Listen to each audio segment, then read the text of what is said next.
Welcome, Barflies. You already know who it is. It's Big Dan. Big Dan. Rodan. Coming to you live from the 215, your comic book connoisseur, your Somali of sci-fi and superheroes, here to welcome you to the Blurred Bar. One more time. Last time. Yes. I'm that man in the headband, and Cobb is not here. Cobb had plans. Spring break is happening, so it's fine. But read my mind. But as you can always see, I'm never by myself. No. Because if I was, I would need help.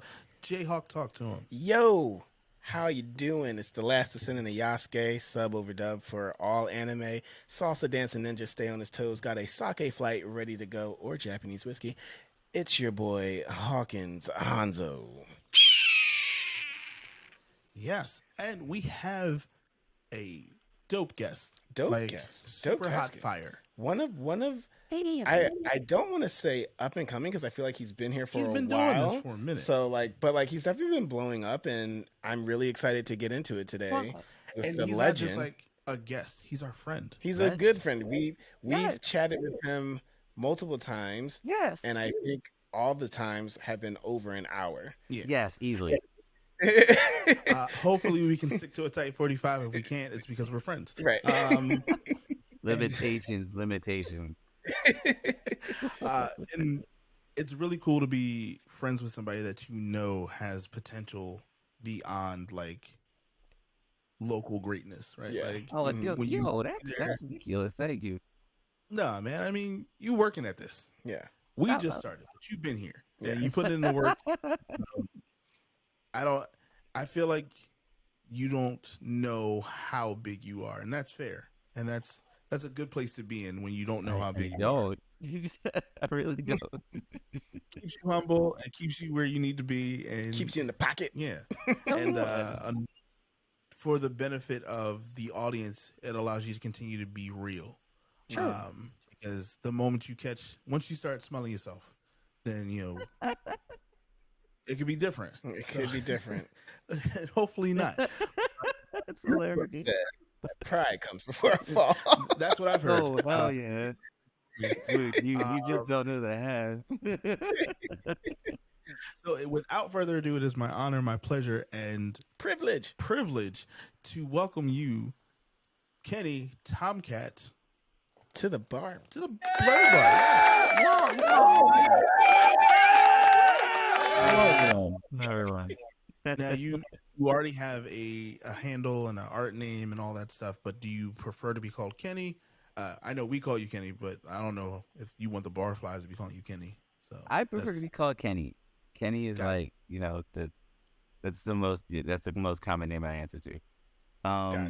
Although like Thomcat, I've gotten all of that, and I've actually learned to answer to those because it took me a while to understand that people were talking to me. I'm like, well, oh yeah, me, yeah, that's right. I do sign it that way. Okay, yeah. That's me. Well, the thing is, it's like in the world of like alter egos, I'm like as nerdy gets. So I like alter egos. I like something different, something mysterious, and so I also didn't want to have any issues with work and play. So Thomcat23 became my like moniker for all the stuff I wanted to do that wasn't related to the work world. Because when you design and create art for a living and design and create art for play, kind of hard to separate anything. Yeah. That's why no one at work calls me Big Dan. Hey. So wondering like, whoa, what do you know? Right. Excuse me, where'd you get this? What? Nani? Is it this one? Yes. Nani? There it is. But to get into that, if you could tell us, I guess, a little bit about, I guess, your origin story, how you came to be in this space. Let's get into it. Yeah. Okay. I was once a small lad. 40 score years ago. Right? Right. I grew up part of the time in the Virgin Islands, St. Croix, Virgin Islands. I was born here on vacation. My mom came up to visit family and had me while here and stayed until I was of age to travel on a plane. So I've been on a plane like basically before I could walk or talk. Mm-hmm. So my family was I came from two different worlds. One part of my family came from the islands. My dad from Trinidad, my mom from North Philly. So Hey. Oh wait. that's that's a very different split. So when I came up here, I went from going to like a private Christian school in the Virgin Islands to going to like Vaux Junior High, which was like had a good chess team. Had a good chess team. Uh, And they had a good chess team. wait, they may have had a good chess team. So For what the I'm picking up, experience up here was like kind of wild because it was I was getting straight A's as a student because I could sit down and be quiet. And the way that I kept from getting bullied basically was drawing. I would like do comics, like I would do Daffy Duck, Bugs Bunny, this, that, and the other. Plus, I was a mimic, so I could actually do the voice impression to go along with the drawing. So people used to love that. I mean, he used to troll people in class with that type of stuff when I was a kid. So between that and like basketball, which I absolutely am a basketball fiend, and comic books, those were the ways I kept my brain together. And I was also in choir and played clarinet for a little bit until I got tired of it. Wow. So you he's got that really dog in him. That's you what it ran is. the spectrum a little bit. That's really I cool. love being busy. That's kind of my mindset. I like doing things. I like doing new things, and I'm constantly trying to add new things to what I do. Mm-hmm. So, at what point did you really shift, or I guess make drawing your focal point, as opposed to? I mean, I'm guessing it's always been a hobby and it's always been like fun for you to do. But at what point were you like, oh, I'm like paying bills, or like, you know what I mean, like with this gift? That actually started in okay. There'll be two separate instances. Okay, one is when I was in college, I had an instructor that I used to do illustrations for pieces, and she gave me the advice of don't do illustrations for pieces. Go find somebody to do this for you, and you do a really good job of the layout. So basically, telling me I can't draw, which is fun. Oh, no. So, so later on, um, she moved on from the school, and when I was about to graduate, she contacted me again to work on a project for her, which ended up becoming a lot of stuff built around a drawing of mine. Oh wow! A campaign Did in not live with in, your in failure. Atlanta that ended up being Where like did that pretty much predicated around an illustration of mine. Mm-hmm. So you talk about turnabout being fair play. That's just, and it ended up becoming like the first time that I feel like my drawing style and my thought process made money. Like really did it. Like from design school to actually making something that made a profit. That's cool. All And right. then as far as like drawing, I didn't get back into using drawing as my primary tool again until like I'm gonna say 2007. Okay. 2007, 2008, I was working for the Wells Fargo Center, and I had to take the was a Broad Street line the entire way, basically, to Mm-hmm. get all the way up there to get all the way down to the stadiums. And Mm-hmm. so I was on the train for probably about an hour. So I used to draw robots, used to draw people, used to draw all kinds of stuff just to fill the time. And I'd take a picture of it when Instagram was new, and I would post it. And I'd post the blue line of the drawing in the morning. I'd do the ink in the afternoon, and then a finish, like a digital finish at night. So it Oh started wow. to build an audience because people could see me consistently make something from the beginning of the day to the end of the day. And Mm-hmm. so that's why sometimes when I rail against the chronological order on Instagram is because that's how I built a following. Mm. And it's funny Mm. you mentioned that because I feel like people don't get to see growth that way No. anymore, Mm-mm. and Yeah. you can't build on something or do a series of anything because chronological order just does not exist Yep. anymore. Well, Exactly. also to that point, I think people want to see the finished product, Of right? course, So it's Mhm. like, and Gary Vee talks about this a lot. Like he's like, document your journey so that people can see it. And Um, and I think that's really interesting that you actually did that without even, that's just like you just being you, like, oh, like check this out, check this out, check this out. Yeah. Here's the final product. I think that's really cool. It was the way. Well, thank you. That's the way that I initially started, and part of it was just so that like I have anxiety, especially in public places. I don't like staring at people because my natural instinct is to like bore a hole through somebody just staring. Mm. And I feel like it's rude, so I have to have a diversion, either like read a book or draw or something, and drawing is it. That's cool. Yeah, I mean, now to that point, because you explained your process, and so before we get into your villain arc, right? Uh, when was it that it turned from just employment to just passion? Because I feel like there's a moment when bills start getting paid from your work and it feels like work, but then if you're really about that life, passion takes it over and tells people no. It tells people this is what I'm going to do, regardless of how you pay for it, like regardless of what you're asking for, or the expectation. So when did the passion really kick in for you to be like, I'm going to be me in my art forever, and not be swayed by the dollar bill? I did that actually, believe it or not, came with the current client I have. I have a client called Lucky Hair. They're my do stuff for beer cans and stuff like and labels. Well, when that business started, we all started together based on pretty much none of us having anything. Like we were basically saying, hey, whoever gets to the finish line first, contact the other. So all of a sudden I'm getting hey, we got the beer done. Think you could put a logo on it? I'd make a logo. Hey, we got this really crazy flavor. You want to make a label? We do a label. And then we started like basically the business is based on us going back and forth, freestyling between me as an artist and them as beer craftsmen. You know what I mean? The perfect symbiotic relationship. Yeah. Yo, so you have like people headed in a specific direction. So neither one is holding each other back. We're both kind of pushing as far as we can because the thing's got to be on shelves. It's got to sell. Okay.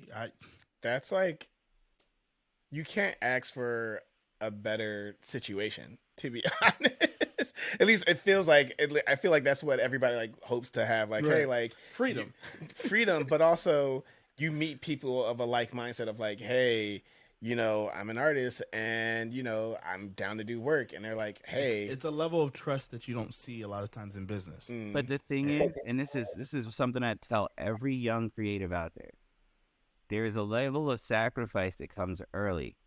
Don't ever think that something's going to pay off early. Look for something that's going to be a longer investment, something that's going to pay you over time or grow over time and pay you more. Because if you start early looking for just instant money, that's great. But if it's somebody that knows that you're talented and always going to be waiting for your next thing, that's the people you want to talk to. They might not have money now, but they might be investing in the future. Just keep a check on them. Be hungry. Yeah, I like that. That's really cool. I think, wow.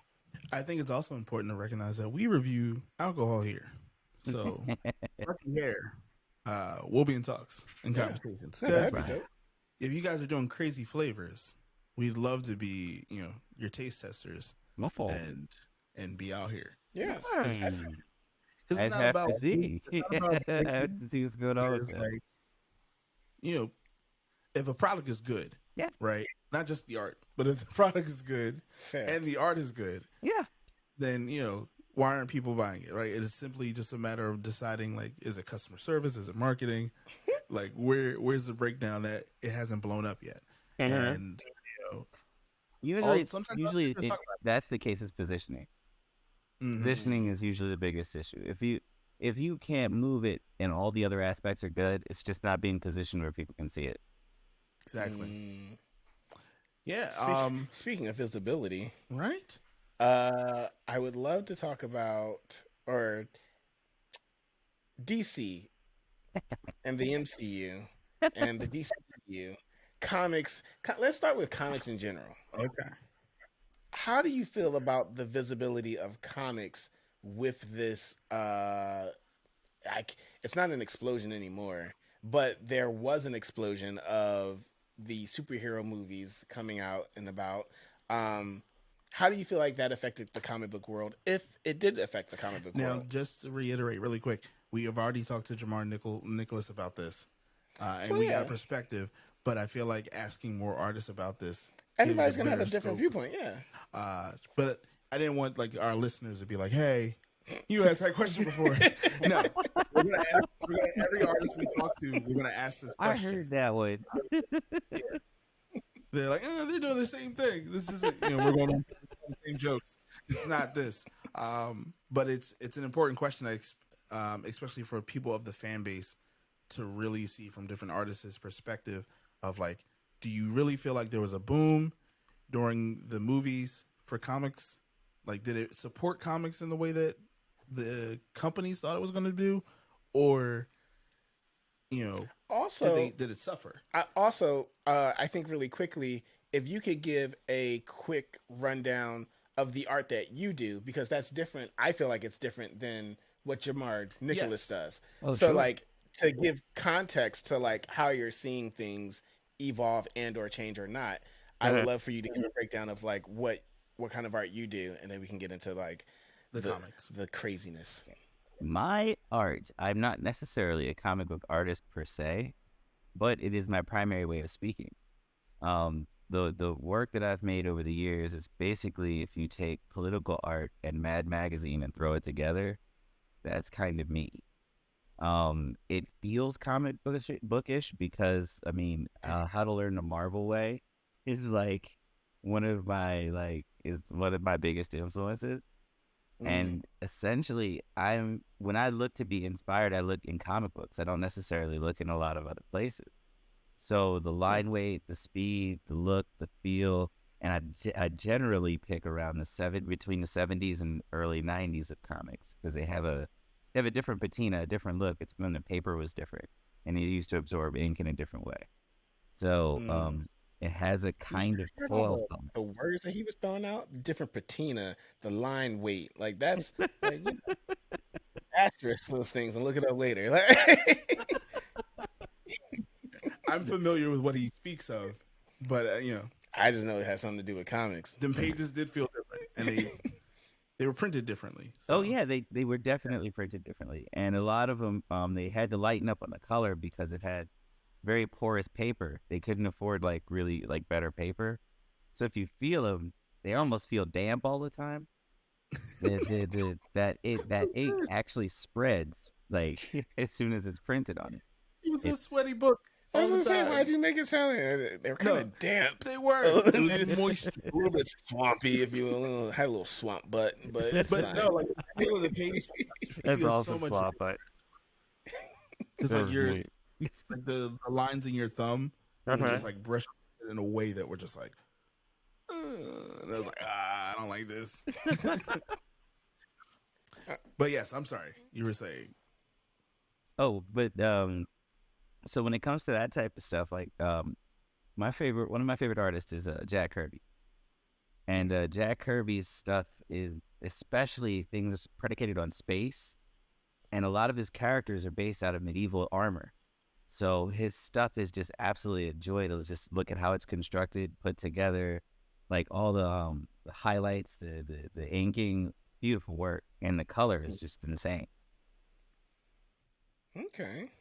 So with that being said, how are you feeling about the media?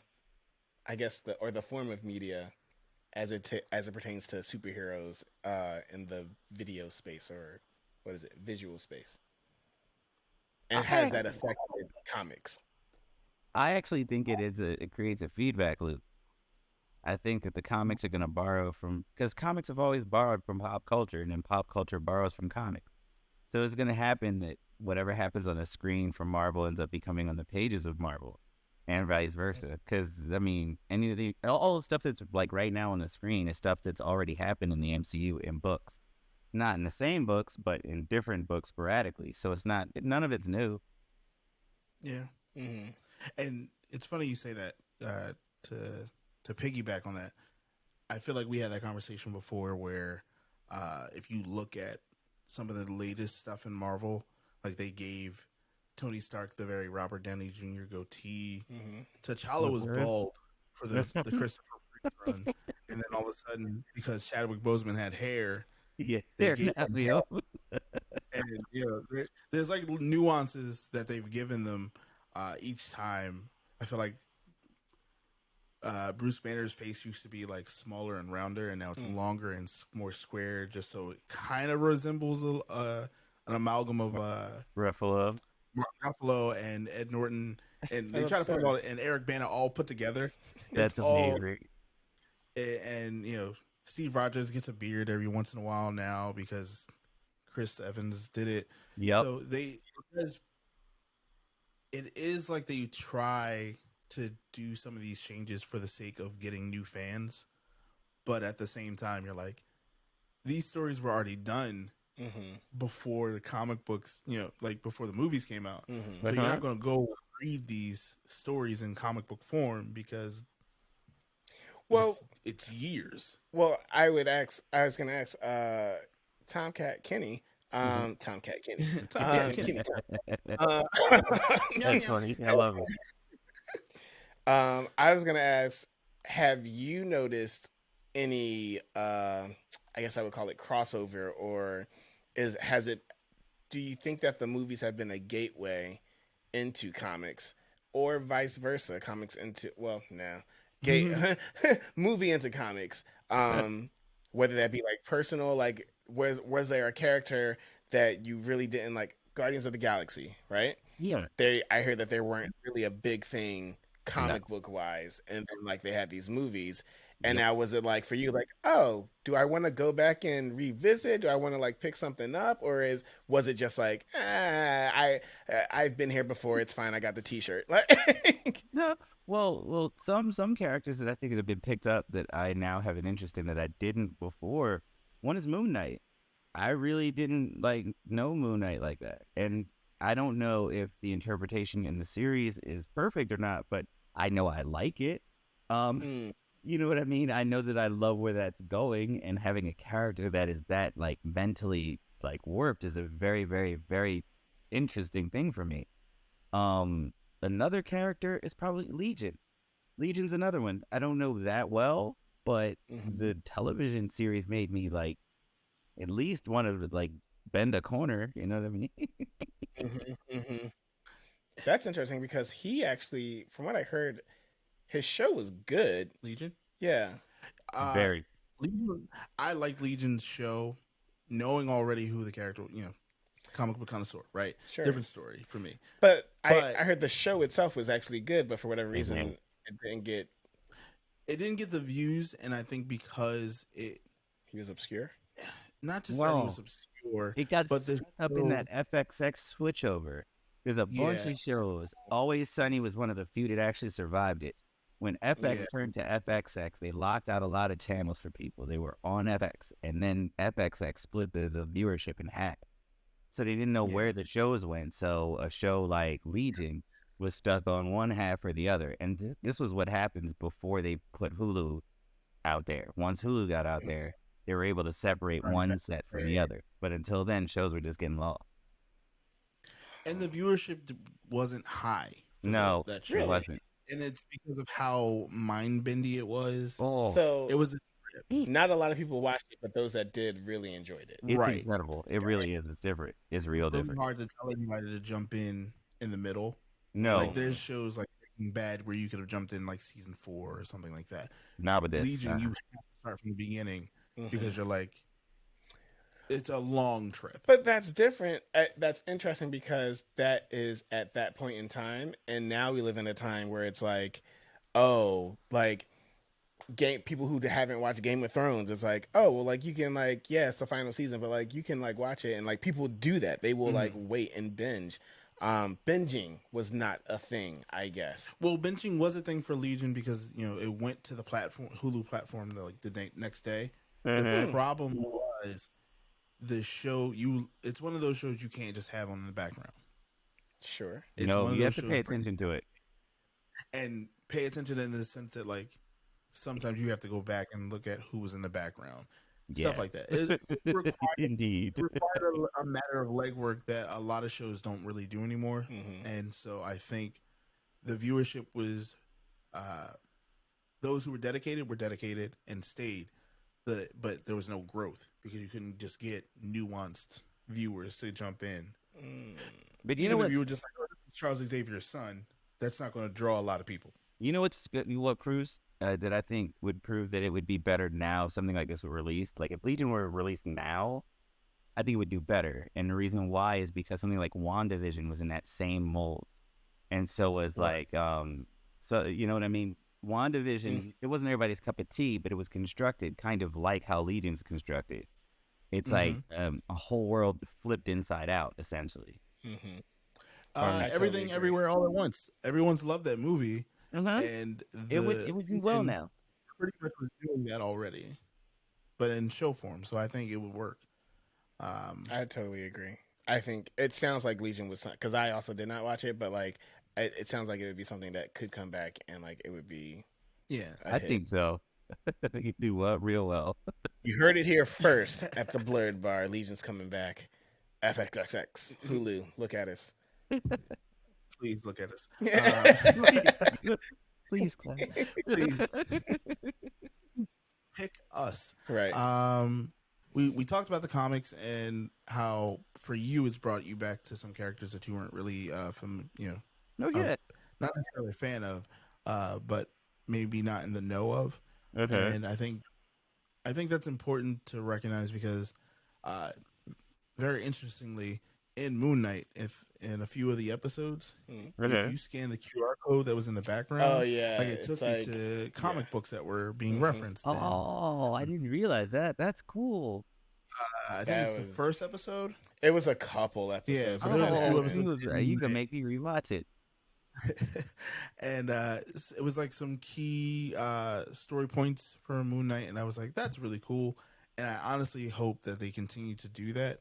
But that's only if you really care about it, right? Like it's not a big thing, and as from a filmmaker's perspective, if it's just about positioning and making sure it's in the frame, cool. It's one of those things. It was one of those things where like when I learned about like that's what they did, I was like, oh, that's cool. I personally am not gonna go back and like scan.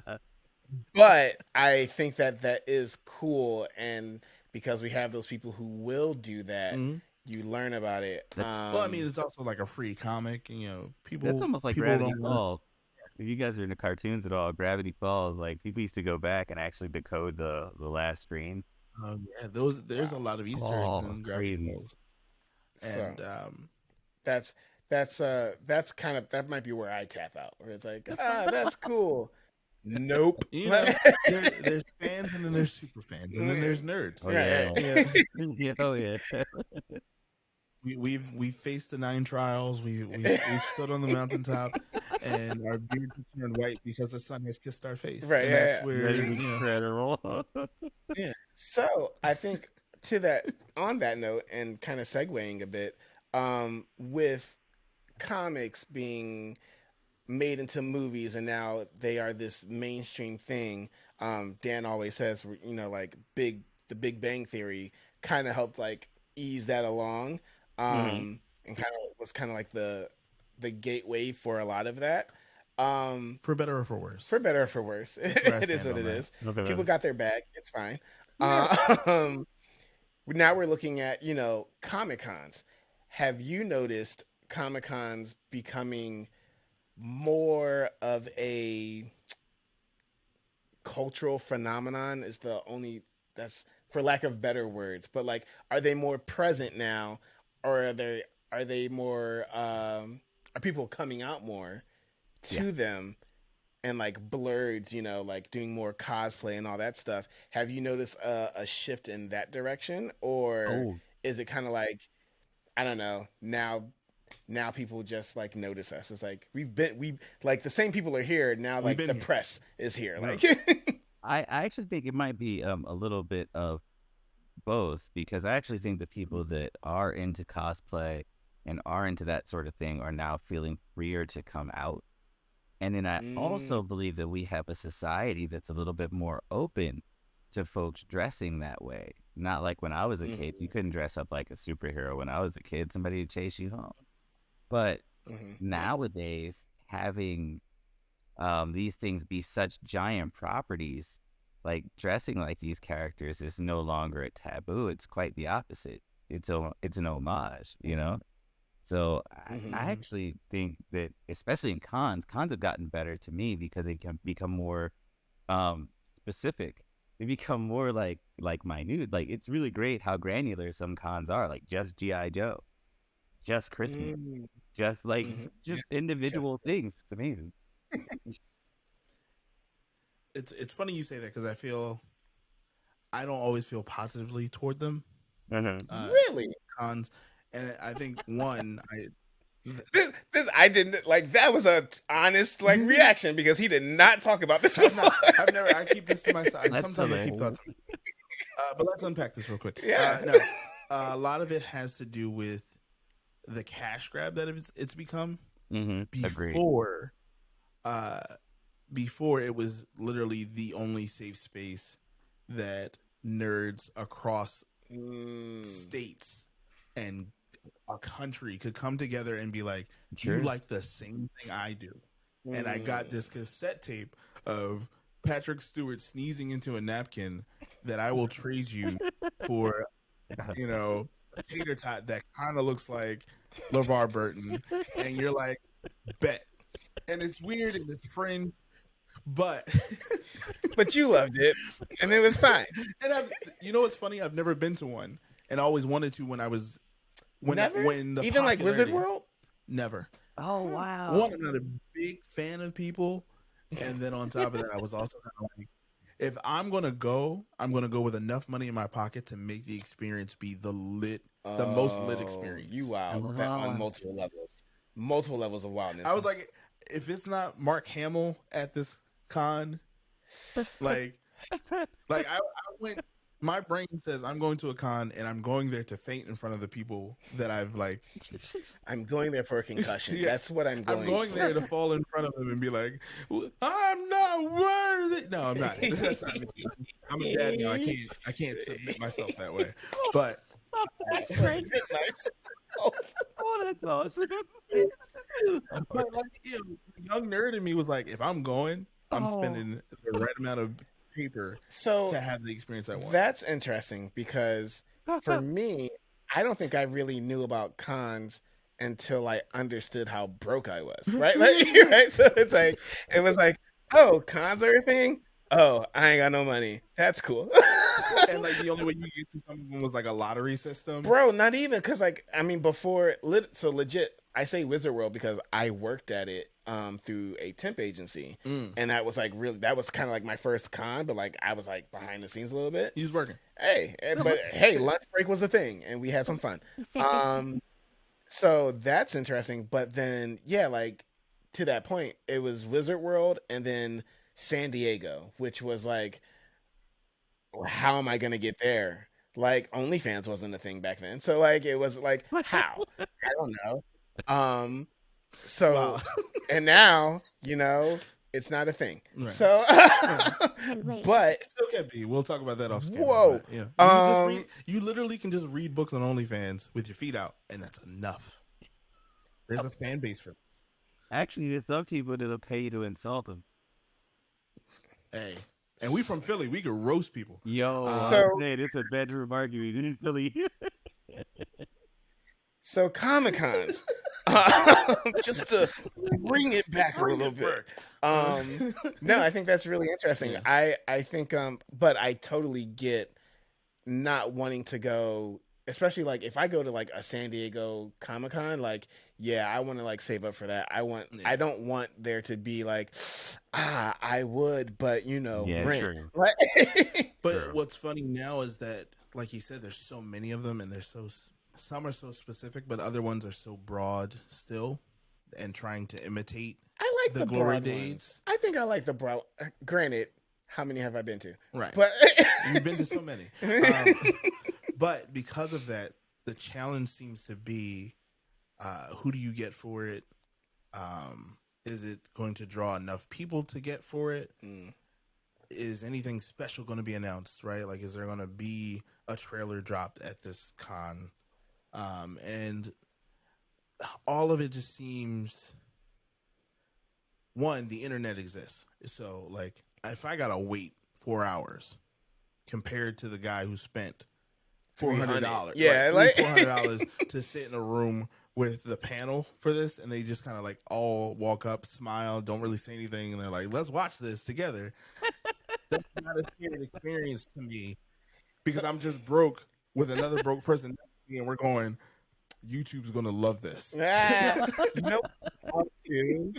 I feel like I am only just recently getting to the stage where it's like, if there's somebody who I know like off screen, like now I appreciate meeting Lucy Lawless.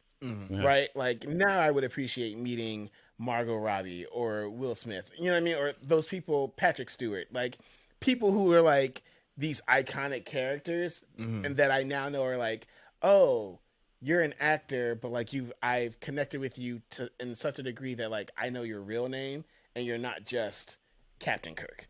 Right? So like it's only been recent, and that's great because like now I like, you know, on the right weekend when I move the money from one account to the other account, I can actually like possibly think about doing something one day.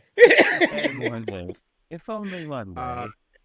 And it's funny because you asked that question about cons, and you know, I'm sorry. Yeah, we asked it to. Yeah, I'm sorry. We had a whole conversation here. He's just laughing at us. What do you think about cons? He did say a piece of it, but I felt like we jumped in. Like I said, I personally, based on, especially on the one that we're putting on coming up, is Philly Otaku Con. I love the idea of something being affordable for everyone, and I love like people getting together based on their passion, comic books, video games, that type of stuff. Because honestly, being an old school member of Generation X, that's kind of how we got by. I mean, we were latchkey kids. We played video games. We read comic books. We, watched almost everything on TV. Like, it just because that's what we had available. That's kind of what raised us. So when you see that, like, all the shows have the same tropes and, like, the same, like, television values, it's just a Generation X are just rewriting the same crap we saw.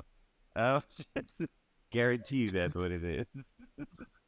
But yes, but I do think that cons are an amazing, amazing function of kind of, yes, it is a cash grab to a degree, but to another sense, it is a gathering place for people and their fandoms. I mean, and I honestly think we never had anything like this before now.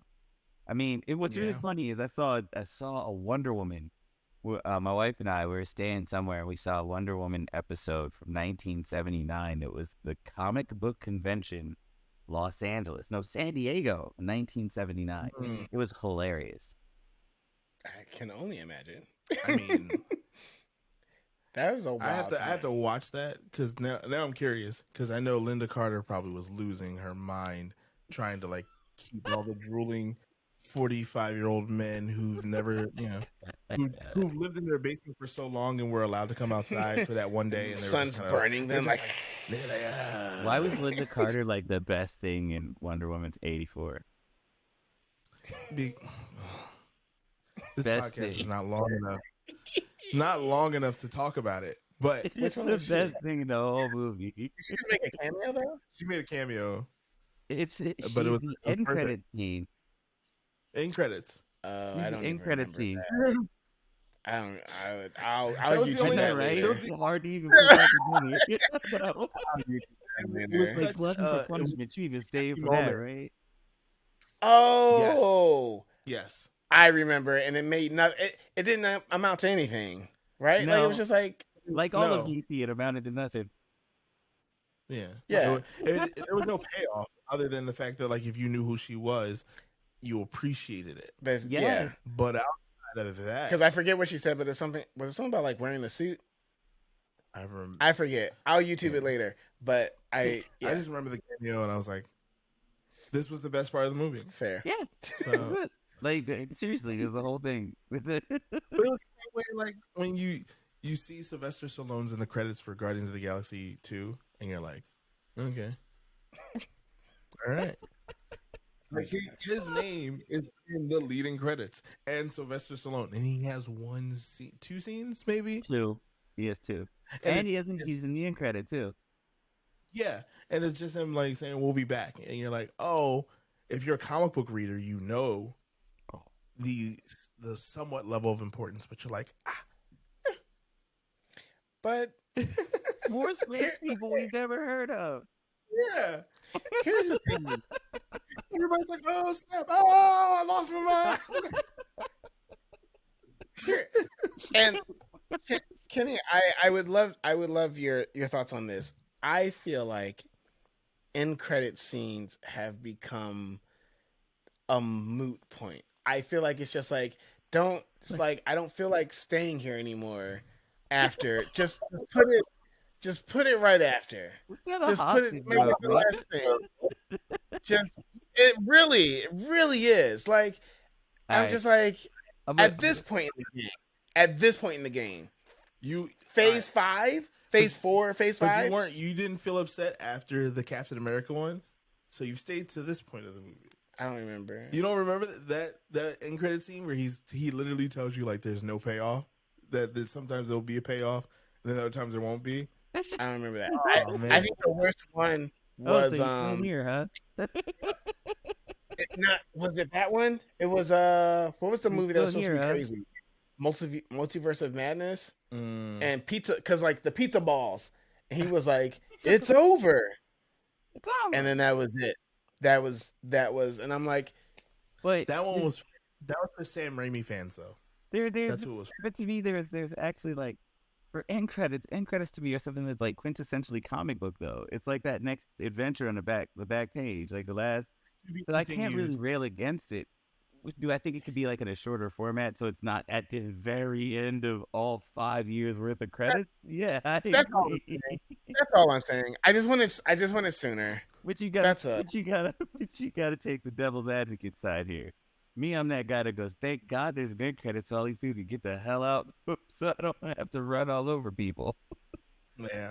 But like at least the place is clear by the time what I want to watch is on. So you know what? You're not wrong. And what's surprising to me about that is that when I go to like the Marvel movie, do we not all assume or know that there are going to be end credits? My favorite part of the experience is this: just watching people go by. Where are they going? Do they not know? Like they went to a Marvel movie. And even if you don't know, it's a credit. So like you have time to Google. But my movie experience is more like that. Seeing people like this right after you see the title, they're going, hold on. How many post credit scenes, right? Like I don't need to know what it is. I just need to know how many. And then there's some dad going, no. Wait. You know what? But yeah, I loved it better when they did the Marvel one shots though. To be honest, the one shots were actually perfect. And I know because they have the shows and stuff now. But the one shots would take like one unanswered question and just like run with it. All through. And I thought that was a clean way to do a lot of that. I think one shot should be. It would save the MCU from the fatigue that many people suffer from currently, and then secondly, it allows for movies to breathe better because you don't have to stuff it with a 20-minute exposition about a character that's only going to be there for 10 minutes. Like who? Well, one, it would solve a lot of the villain problems because you could introduce these characters in a one shot. Go see the movie, and you're like, oh, I get why they're bad, and it allows the character to develop a little bit more because villains don't develop in. I was trying to explain to somebody how like Batroc went out and like that one Captain America went out in a Winter Soldier, right? But Batroc is like a legit like villain. Like seriously, he's not. I'm not saying a huge villain, but he's a legit villain. He's not small, you know. He's so long standing in the Captain America comics. What was his name? Batroc. Batroc. Yeah, He's an Batroc. acrobat. He's French. He's like a saboteur. And has put hands on Captain America. Oh, a few Lost times. a lot. Has put hands on Captain America enough A few to times. that Yeah, we know. Captain America's kind of like, you again? Like, bro. Batroc's a problem. And for him to show up in Winter Soldier the way he did, and then it was just like, oh. Yeah, no, he got murked early. Like, he was mad.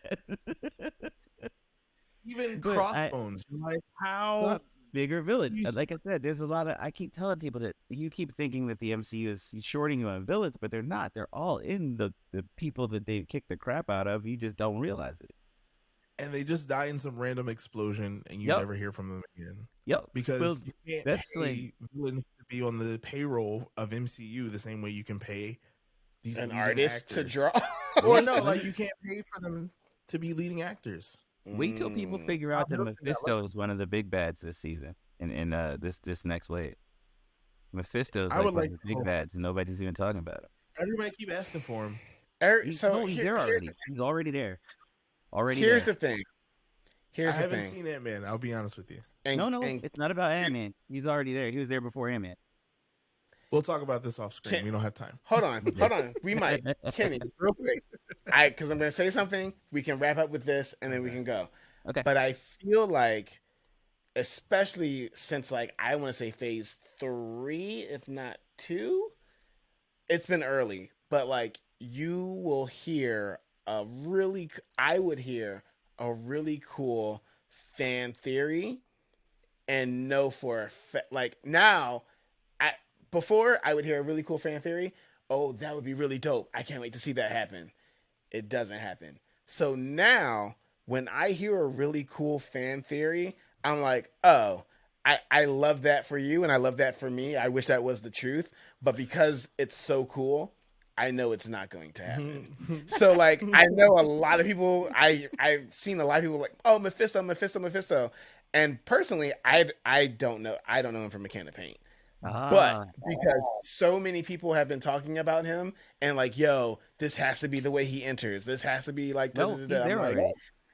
I'm so sorry, you guys. But the fact that so many people are saying this, I would not hold my breath. All right, okay, so there's two reasons. There are two real reasons.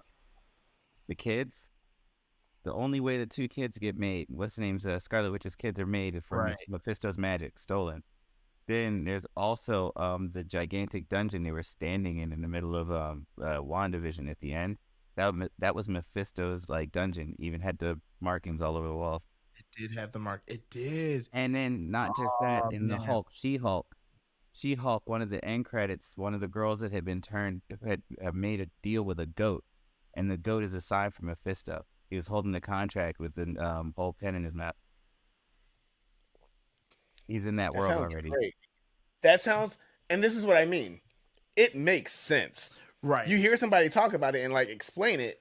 Oh yeah, no, that's dope. You know what bugs me I've been wronged too many times. You know what bugs me about Mephisto? And this, we can wrap it up from here. But what bugs me about Mephisto is very much the same thing that bugs me about like the way that people invoke the devil in real life. He be tied to a lot of stuff. You'd be like, that's just the devil. That's true. And Mephisto be the same way. You're just like, he was that man in the background holding the baguette. And Good point. It sounds like he's Deus Ex Machina. A lot of it is because you can explain him away with anything. He can be everything that's been bad happening for phase 4. It's the beginning of time. Because I feel like that's what they're going to do with Kang, though. Kang is not a little different. Kang's not in control as much as he is in the know. Kang's policing anomalies. You're right. Kang knows what's going to happen because he's lived these timelines. He's basically affecting like everyday life. We may not see Mephisto for a minute, and I'm fine with that because once you kind of introduce the devil as a villain, becomes a problem, a real problem. That's the political climate now, and we're not ready. It's not even that, but it's just like once you make the faction devil, of it. Once you make the devil the villain, like that's the ceiling as far as storytelling, right? Well, then the villain becomes God. Ooh, well. Go on anyway. I was gonna ask a question that just totally threw. I was gonna ask a final question and that just totally threw me. So on that note, what's coming up next week? All right. As far as I know, Otaku Con.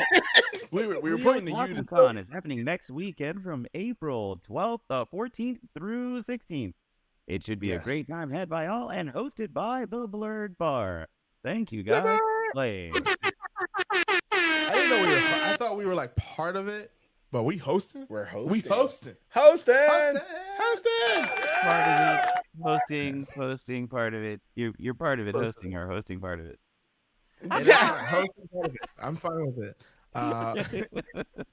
Oh man, thanks a million. We'll be there with merch. There'll be cosplayers galore, content creators. There's gonna be quite a few cosplayers. I've been seeing the posts that you've been putting up. It's like it's gonna be a good old time.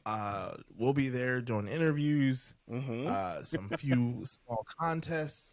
Ooh, we're gonna talk about Big Three because I've been feeling a certain way in my soul. You really want to ask people about anime? Big Three? Yeah, I feel a way. You might get some people like excommunicated. No. Can we establish what the Big Three is right here, right now?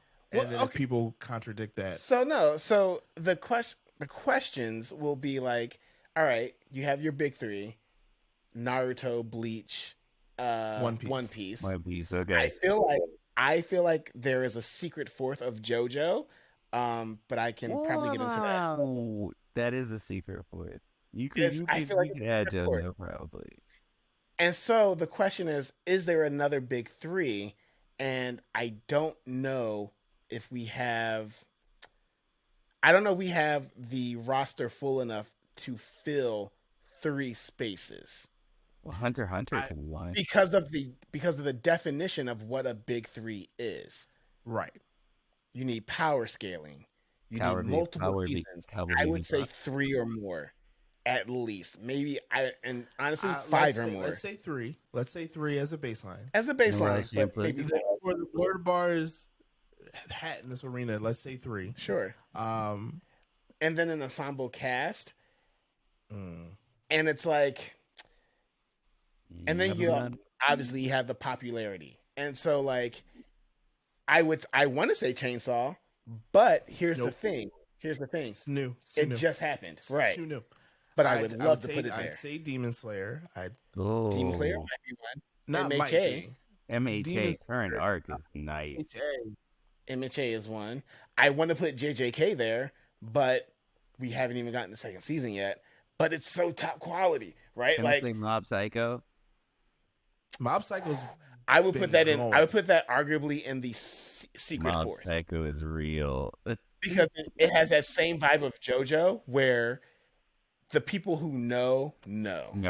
For real. Their fan base, they try to. It's not a very open fan base, and that's just me. We're not going. We can't keep going down this road right now because we don't have time. These are the things that we're going to talk about at Philly Otaku Con. Like I said, we'll have merch. We have some games planned, some content questions, I would say. So just be prepared. We are going to try to do it as big as we can. This is our first time being on the other side of a con. And shout out to Keni and Philly Otaku and Becky and all the people involved that are making sure that this happens and happens well. We will see you guys there. All right. It's free because it's either pay eggs or buy eggs or go to a con. And now you can do both. Yes. So, Keni, always a pleasure, man. We could do this for hours. There's just never enough time to talk about nerd stuff. Yeah. Yes, indeed.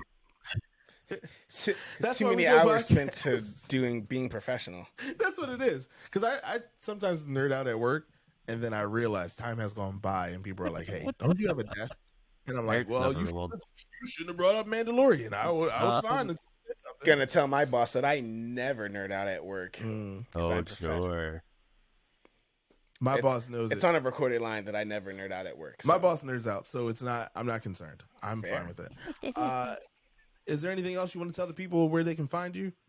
I can be found at Thomcat23 on Instagram or at the Cherry Street Pier, Studio 7777. Oh, was that an echo? It wasn't echo. He made it. You don't even have to do a sound. He did it himself. Okay. Because I was like, not 777. Like, I feel like I've seen it. Yeah. I don't see it. What? Quest item. Quest item. We have a quest item. As we always like to do here, we have a quest item at the end of each podcast episode. Okay. And so for you, it is your free ticket to Philly Otaku Con. It's your free souvenir ticket. It doesn't really do anything, but you have it. It's a souvenir. Right. And you can invoke. Get you in the door. And you can invoke the names of Blur Bar and be like, hey, I know them. Do you know who I am? Yeah. You're on the list because it's free and there is no list. Exactly. As we always like to say here, y'all have a blessed night. Peace.